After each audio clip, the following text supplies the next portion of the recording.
Okay.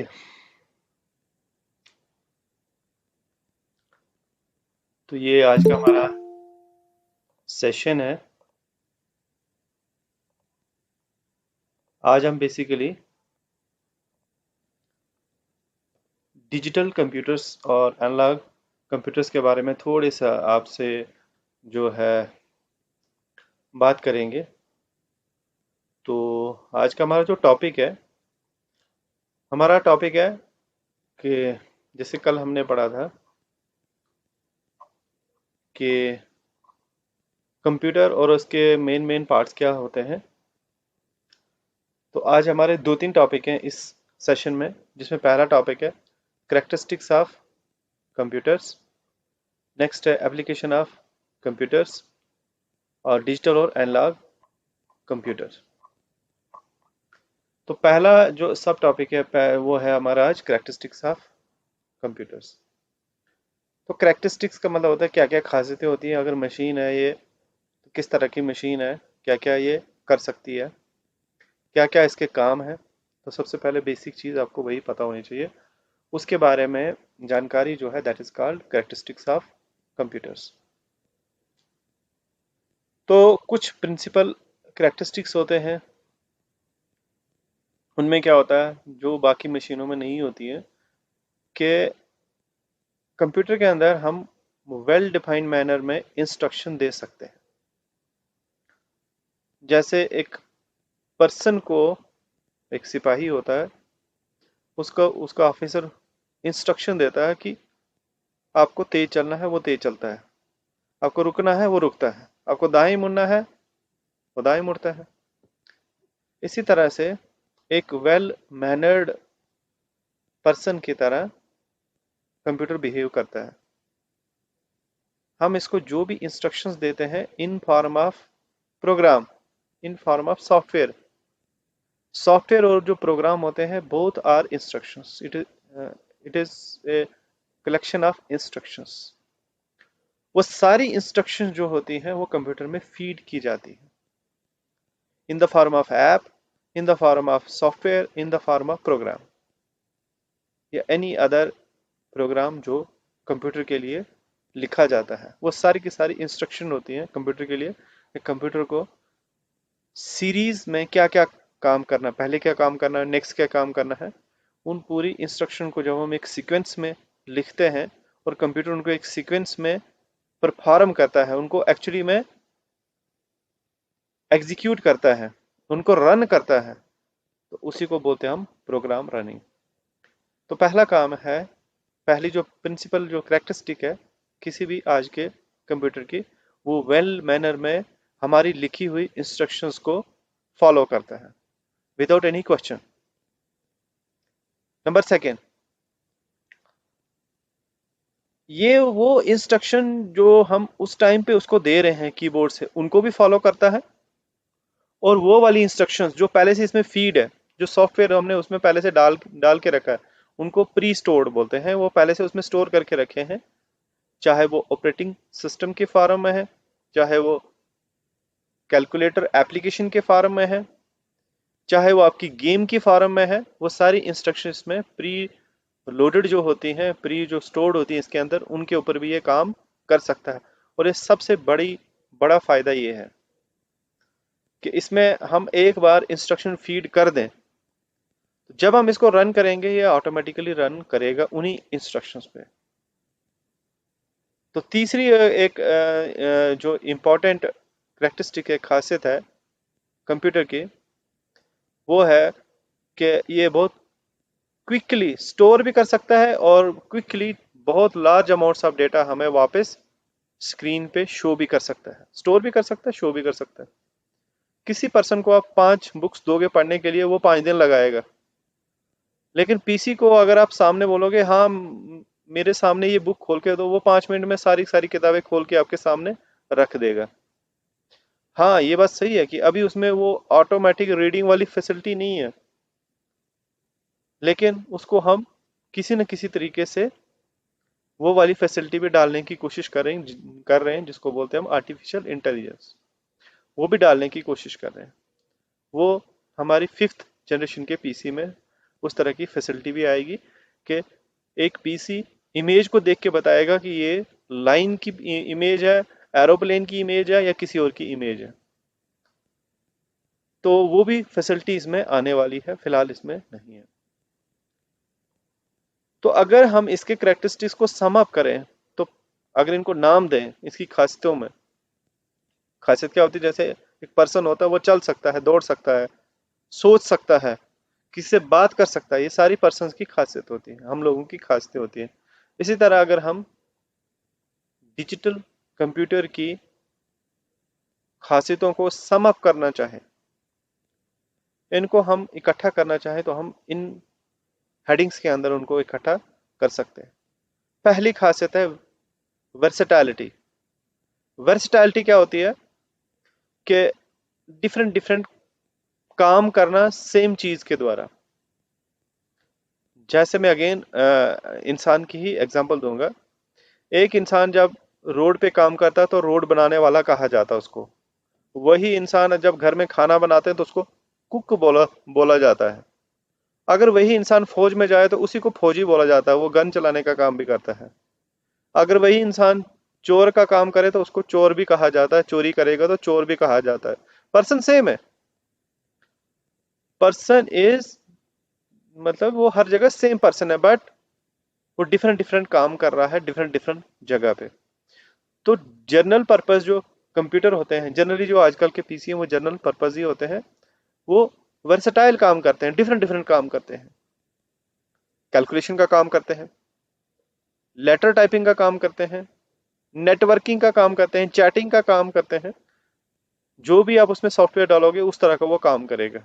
इसलिए इसको हम बोलते हैं वर्सेटैलिटी। आजकल के जो कंप्यूटर हैं वो वर्सेटाइल हैं, डिफरेंट काम कर सकते हैं। ऐसा नहीं कि एक पीसी हमने कैलकुलेशंस के लिए लाया और दूसरा पीसी हमने गेम खेलने के लिए लाया और तीसरा पीसी हमने गाने सुनने के लिए लाया, ऐसा नहीं है। एक ही पीसी में ये सारे काम कर सकते हैं, हमें सिर्फ उसमें उस तरह का सॉफ्टवेयर डालना है। तो हार्डवेयर तो सेम है, इसलिए हम इसको बोलते हैं वर्सेटाइल। सेकेंड है ऑटोमेटिक। एक बार हमने इसमें सॉफ्टवेयर डाल दिया तो ऑटोमेटिकली वो उसको एग्जीक्यूट करेगा। दूसरी इंस्ट्रक्शन पे जाने के लिए हमें इसको कोई बटन नहीं दबाना है, खुद ब खुद वो सारी की सारी इंस्ट्रक्शन को एग्जीक्यूट करता है। तीसरा स्पीड। स्पीड तो सी इनक्रेडिबल होती है। जैसे हमारी जो स्पीड मेजर करने की जो टेक्निक होती है, हम बोलते हैं आंख जो है, ये जो पलक होती है झपकते ही, ये उससे भी 1000 गुना तेजी से काम करता है। पलक झपकने से भी हजारों लाखों जो टाइम्स ज्यादा जल्दी से काम करता है कंप्यूटर। इसको हम एक कमांड देते हैं, विद इन नो टाइम में उसका सारा डेटा वेटा लेके हमें सामने शो कर लेता है। तो ये इसकी जो स्पीड है काम करने की, कैलकुलेशन की, कोई भी ऑपरेशन करने की, कोई भी इंस्ट्रक्शन को एग्जीक्यूट करने की, दैट इज इनक्रेडिबल। इनक्रेडिबल का वर्ड का मीनिंग होता है जिस पर हम विश्वास नहीं कर सकते, इतनी तेजी से ये अंदर से काम करता है। नेक्स्ट है एक्यूरेसी। अगर किसी पर्सन को हम 1 लाख बार कोई चीज प्लस करने के लिए बोलेंगे तो 1-2 हजार तक वो ठीक करेगा, उसके बाद वो गलतियां करना शुरू कर देगा। सर आपकी आवाज कट होके आ रही है।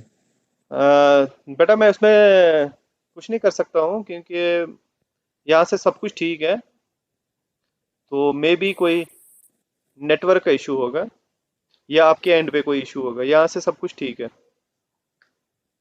तो एक्यूरेसी। Okay sir.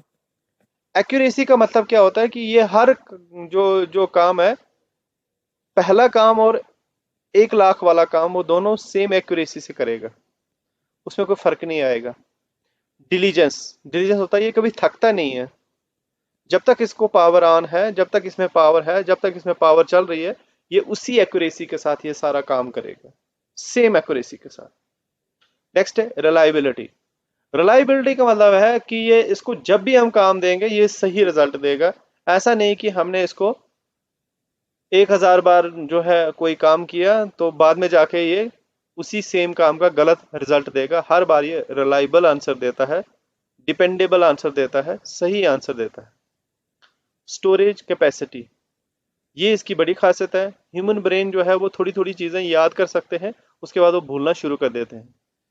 जब तक पीसी की हार्ड ड्राइव हमारी जो है वो सही है, जब तक हमारी पीसी की हार्ड ड्राइव बिल्कुल इंटैक्ट है, तब तक, और वो उसकी जो शेल्फ लाइफ है वो बहुत सालों तक रहती है, तब तक इसकी स्टोरेज कैपेसिटी बहुत ज़्यादा होती है।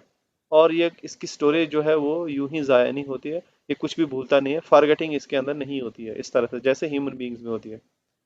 कैपेसिटी भी ज़्यादा होती है, और छोटी छोटी चीज़ों को जब आगे इसमें स्टोर किया है, तो जब तक हमारा पीसी हमारे पास है वो उसमें स्टोर रहेगा, अनटिल अनलेस हमारी हार्ड ड्राइव ही ना खराब हो जाए। खैर आजकल तो हम इसको क्लाउड में स्टोर करते हैं, अब तो हमारी हार्ड ड्राइव पे भी डिपेंड नहीं है, क्लाउड में चीज़ें जो है वो लगभग ऑलवेज सेफ रहती हैं। वो कभी हमारा पीसी खराब भी हो जाएगा तो हमारा डेटा एक्चुअली क्लाउड में सेव रहता है। पेपरलेस ट्रांजैक्शन, आजकल जितने भी बैंक्स हैं सारे जो है पेपरलेस ट्रांजैक्शन करते हैं। वो इसीलिए करते हैं कि उनके पास पीसीज आ गए हैं, कंप्यूटर आ गए हैं। जो काम इंफॉर्मेशन वो पहले पेपर पे एक दूसरे को ट्रांसफर करते थे, आजकल वो कंप्यूटर के थ्रू कर रहे हैं। जब किसी को पैसे निकालने हैं तो वो अपने सॉफ्टवेयर में डालते हैं, उस पर्सन ने पैसे निकाल लिए, तो वो सॉफ्टवेयर जाके उनकी जो बैंकिंग का जो डेटाबेस है उसको अपडेट कर देता है कि इस पर्सन के अकाउंट से इतने पैसे माइनस कर दो। तो पेपर की ज़रूरत ही कहाँ हुई। पहले तो फॉर्म भरना पड़ता था, हर एक चीज़ करनी पड़ती थी, आजकल वो सब चीज़ें नहीं रही, पेपरलेस जो है चीज़ें होने लगी only due to computer system. ये मेन मेन इनकी करेक्टरिस्टिक्स हैं डिजिटल कंप्यूटर्स की। अच्छा, जिसको हम बोलते हैं कंप्यूटर सिस्टम, उसमें एक्चुअली होता क्या क्या है, उसके क्या क्या कंपोनेंट्स हैं, किन किन चीज़ों से बना है, तो वो सब चीज़ें थोड़ा सा हम डिस्कस करेंगे अभी। तो पहला जो मेन कंपोनेंट है जिस पे पूरी दुनिया खड़ी हुई है कंप्यूटर की, उसको कंप्यूटर हार्डवेयर बोलते हैं। हार्डवेयर मान लो जैसे घर की दीवारें हैं, दरवाजे हैं, वो वाली जो घर का सामान है जिसको हम टच कर सकते हैं, उसको हम कंप्यूटर हार्डवेयर बोलते हैं। आपका टीवी है उसको आप टच कर सकते हो, आपका बेड है, सोफा है, आपकी दीवारें हैं, तो जो भी आपने बाजार से खरीद के, जो भी मेटल की चीज़ है, जो भी नॉन मेटल की चीज़ है, जो भी आपकी बाकी चीज़ों से बनी है, उसको आप हार्डवेयर बोलेंगे, जिससे आपका घर बना। इसी तरह कंप्यूटर में तमाम जो इलेक्ट्रिक, इलेक्ट्रॉनिक और मैकेनिकल पार्ट्स हैं, जो भी पार्ट आप बाजार से खरीद के लाते हो, उसको हम बोलते हैं कंप्यूटर हार्डवेयर, जिसको टच किया जा सकता है, जिसको टेंजिबल बोलते हैं। दूसरा एक और पार्ट आता है जो भी, हाँ, वो भी हम खरीद के लाते हैं मैक्सिमम, वो है कंप्यूटर सॉफ्टवेयर। जैसे एंटीवायरस हमने खरीद के लाया, ऑपरेटिंग सिस्टम खरीद के लाया, वो कभी सीडी में मिलेगा, कभी पेन ड्राइव में मिलेगा, या हम डाउनलोड करते हैं। ये इंटेंजिबल पार्ट होता है कंप्यूटर का, जिसमें सिर्फ कोडिंग लिखी होती है, और वो कोडिंग जो होती है वो इनविजिबल होती है, वो दिखती नहीं है, बट वो प्रोग्रामिंग की फॉर्म में होती है, इंस्ट्रक्शन की फॉर्म में होती है, सॉफ्टवेयर के फॉर्म में होती है। तो वो हमें हमें हम किस नाम से उसको पुकारते हैं, हम इसको सॉफ्टवेयर बोलते हैं। नेक्स्ट है, आपके पास हार्डवेयर भी आ गया, सॉफ्टवेयर भी आ गया, बट आपको कोई पर्सन चाहिए होता है, या आप खुद हो, या आप किसी को हायर करते हो कंप्यूटर चलाने के लिए, उसको ह्यूमन वेयर बोलते हैं। तो कंप्यूटर सिस्टम में बहुत सारी तरह के ह्यूमन वेयर पाए जाते हैं, डिफरेंट डिफरेंट। सबसे छोटे लेवल पे यूजर होता है जिसको नाइव यूजर बोलते हैं, जिसको सिर्फ इतना पता है कंप्यूटर में एक एप्लीकेशन कैसे ऑन करनी है, उसी पे कैसे काम करना है, और कंप्यूटर को शट डाउन कैसे करना है। एक ही चीज जानता है वो, जैसे एमएस ऑफिस, उसके अलावा उसको कुछ नहीं पता है कि कंप्यूटर में डेटा कहाँ स्टोर हो रहा है, इसमें नेटवर्किंग कैसे होती है, इसमें बाकी ऐप कैसे काम करती हैं, उसको नहीं पता होता, वो एक ही ऐप में काम करता है। दूसरा एप्लीकेशन यूजर होता है, जो थोड़ा थोड़ा बहुत प्रोग्रामिंग जो है, मतलब उसको पता तो होता है, लेकिन वो उस पर प्रोग्राम्स नहीं लिखता है, बल्कि किसी का बनाया हुआ ऐप जो है वो इस्तेमाल करता है। फिर प्रोग्रामर आता है, जो कंप्यूटर के हार्डवेयर को देखते हुए उसके लिए प्रोग्राम लिखे। और एक इसके साथ साथ एक सिस्टम एडमिनिस्ट्रेटर भी आता है, जो पूरे सिस्टम को एडमिनिस्ट्रेट करता है, उसको मान लो चेक करता रहता है कि हाँ हमारी रैम जो है फुल तो नहीं हो गई, हमारी हार्ड डिस्क में कितनी जगह है, इस तरह से बाकी चीज़ों को मैनेज करता है। और एक डिफरेंट तरह का हार्डवेयर भी आता है इसके साथ, इसको बोलते हैं कंप्यूटर ब्रिजवेयर, जो हार्डवेयर भी हो सकता है और सॉफ्टवेयर भी। ये ऐसे सॉफ्टवेयर होते हैं, जैसे अगर हमारे हमारे पास MP3 जो है गाना नहीं है, हमारे पास MP4 गाना है। अगर जैसे वीडियो है उसको ऑडियो में करना है कन्वर्ट, तो ऐसे सॉफ्टवेयर या हार्डवेयर भी आता है जो एक फॉर्मेट से दूसरे फॉर्मेट में कन्वर्ट करते हैं आपकी फाइल्स को। तो उसको हम ब्रिजवेयर में भी बोल सकते हैं। ये सारे कंपोनेंट मिलके एक कंप्यूटर सिस्टम जो है बनाया जाता है। अच्छा, कुछ चीज़ें होती हैं जिनमें हमारा पीसी बड़ा ही शानदार काम करता है, बट कुछ चीज़ें ऐसी होती हैं जिनमें अभी तक वो बहुत लैकिंग है। जो लैकिंग है, अगर ह्यूमन बींग्स के साथ कंपेयर करें, इंसान के साथ कंपेयर करें, तो अभी भी कंप्यूटर सिस्टम में कोई इंटेलिजेंस नहीं होती है। कंप्यूटर सिस्टम में इस तरह कोई इंटेलिजेंस नहीं होती है कि जो पर्सन किसी की मुझे एज डाल रहा है, वो उस पर्सन की एज हो भी सकती है या नहीं। सपोज अगर हम कंप्यूटर में एज डाल रहे हैं 420 साल या 520 ईयर्स, इतना तो कि कोई पर्सन जिंदा रह ही नहीं सकता। तो हमारे लिए, अगर किसी पर्सन को हम बोल रहे हैं कि आप एज लिखो 640 साल, तो वो नहीं लिखेगा, बोलेगा इतनी किसी पर्सन की उम्र हो ही नहीं सकती है। यानी उसके पास इंटेलिजेंस है पर्सन के पास। लेकिन अगर कंप्यूटर को बोलोगे और उसमें अगर आपने चेक्स एंड बैलेंसेस नहीं लगाए होंगे, जो कि प्रोग्रामिंग में जाके लगते हैं, अगर चेक्स नहीं लगाए होंगे तो वो ले लेगा अपने आप में, उसमें कोई इंटेलिजेंस नहीं होती है। तो ये फर्क आता है इंटेलिजेंस का। नेक्स्ट है नो लर्निंग एबिलिटी। एक पर्सन कहीं से रास्ते में किसी महीने में गया, उस वहां उसको जो है भारी बारिश मिली। अगले साल फिर उसी महीने में वहां से गुजरा, फिर से उसको भारी बारिश मिली। तो उसको लर्निंग हो गई कि इस महीने में यहाँ से नहीं जाना है, यहाँ पे बड़ी भारी बारिश होती है इस एरिया में। उसने सीखा। बट कंप्यूटर को बार बार अगर कोई चीज क्रैश कर रही है, वो नहीं सीखता कि ये वाली चीज करने से मुझे बार बार क्रैश होना पड़ रहा है, मुझे कोई प्रॉब्लम आ रही है, ऐसा वो नहीं सीखता है। उसको 10 लाख बार भी अगर आप कोई कहीं पे क्रैश हो रहा है कोई इनपुट डालने से, वो तब भी वो उस चीज को डिनाई नहीं करेगा कि मैं इससे क्रैश होता हूँ, क्योंकि उसमें लर्निंग एबिलिटी नहीं है। No emotions feeling. जैसे मैं फेमस एक एग्जांपल देता हूँ सारे बच्चों को, कि जैसे एटीएम है, ATM is exactly digital PC होता है। तो क्या कभी ऐसा होता है कि आपकी जेब में पैसे नहीं है, आप आपका कोई दोस्त या आपकी फैमिली में से कोई मतलब पैसे की कमी के कारण बहुत ही बुरी हालत में है, मतलब डाइंग स्टेज पे है, और आप उसके सामने गिड़गिड़ाओ? एटीएम जो है, एटीएम मीन्स पीसी, पीसी के सामने जाओ, कंप्यूटर के सामने जाओ, रो चिल्लाओ कि भाई मुझे पैसे दे दो प्लीज, आज के मुझे दे दो, उधार दे दो, कुछ करो। वो देगी कभी मशीन? पीसी देगा कभी? Never. It will never go on emotions, वो इमोशन पे नहीं जाता है।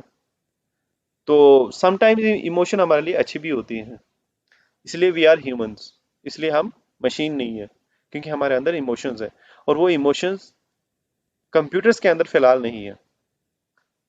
तो ये तीन जो चीजें हैं जनरल जनरल, ये कंप्यूटर में नहीं पाई जाती हैं। ये कैरेक्टरिस्टिक्स सिर्फ अभी तक ह्यूमन में ही है। तो कंप्यूटर्स में डिफरेंट टाइप्स आते हैं, उनमें से डिटेल में हमने बाद में भी पढ़ने हैं फिलहाल। लेकिन सबसे जो जो हमारे सबसे नियरेस्ट होता है उसको पीसी बोलते हैं, पर्सनल कंप्यूटर। जो घरों में ऑफिस में वगैरह होते हैं, जो बैंक्स वगैरह में होते हैं, वो सारे पर्सनल कंप्यूटर्स होते हैं। और उसमें भी एक होता है that is laptop. Laptop means छोटा कंप्यूटर जिसको हम अपनी गोद में रख के जो है ऑपरेट कर सकते हैं। पर्सनल जो होता है वो थोड़ा बड़ा होता है, और वो डेस्कटॉप पे होता है, किसी टेबल पे रखा जा सकता है, गोद में रखना पॉसिबल नहीं है। नेक्स्ट आता है work station computer. Work station जो होता है वो थोड़ा बड़ी स्क्रीन वाला पीसी होता है, और ये जो इंजीनियर वगैरह है उसको इस्तेमाल करते हैं अपने हाई एंड ग्राफिक्स को इस्तेमाल करने, क्योंकि उनको कोई ब्रिज बनाना है, उसकी जो है ड्राइंग बनानी होती है, बाकी चीज़ें होती हैं, इसलिए उनकी हाई रेजोल्यूशन स्क्रीन होती है। मेन फ्रेम होता है, ये काफ़ी महंगा और बड़ा पीसी होता है, और ये बॉक्स की शेप में आता है। एक मेन फ्रेम में मल्टीपल बॉक्सेस हो सकते हैं, ज़रूरी नहीं एक ही बॉक्स हो। तो ये मेन फ्रेम जो होता है, ये बड़ी बड़ी जो हमारी कंपनीज है, जैसे हमारे टेलीकम्युनिकेशन कंपनीज हैं, जियो, एयरटेल, बीएसएनएल, एमटीएनएल, इनके पास होता है मेन फ्रेम। और इसकी एक खास बात होती है कि बहुत सारे मल्टीपल टास्क टास्क को ये हैंडल करता है। लाखों करोड़ों कॉल्स को एक साथ हैंडल ये कर सकता है, इनकमिंग आउटगोइंग सब कुछ, जो कि एक पर्सनल पीसी के लिए, लैपटॉप के लिए, वर्क स्टेशन के लिए नेवर पॉसिबल। और सबसे हायर एंड पे आता है सुपर कंप्यूटर। ये सिर्फ स्पीड के लिए बनाया जाता है। और इसमें जो है सुपर कंप्यूटर में बहुत सारे जो सीपीयूज एक साथ काम करते हैं। बहुत सारे का मतलब है, जैसे हमारे पर्सनल जो कंप्यूटर होते हैं, पीसी होते हैं, उसमें एक ही सीपीयू होता है जनरली, एक या मैक्सिमम उसके साथ एक और होता है हेल्प के लिए। दो ही पीसी सीपीयू होते हैं पीसी के अंदर। बट सुपर कंप्यूटर में ये हजार तक सीपीयू हो सकते हैं एक ही सुपर कंप्यूटर में। और ये काफ़ी ज़्यादा होते हैं और एक साथ काम करते हैं। और ये हायर एंड की जो कैलकुलेशन है, जो जिसको कि नॉर्मल पीसी को लगभग एक साल लगेगा, ये कुछ ही मिनटों के अंदर उन्हीं कैलकुलेशन को परफॉर्म करता है। तो ये हमारा पहला सेशन यहीं पे ख़त्म होता है। तो यहाँ पे हम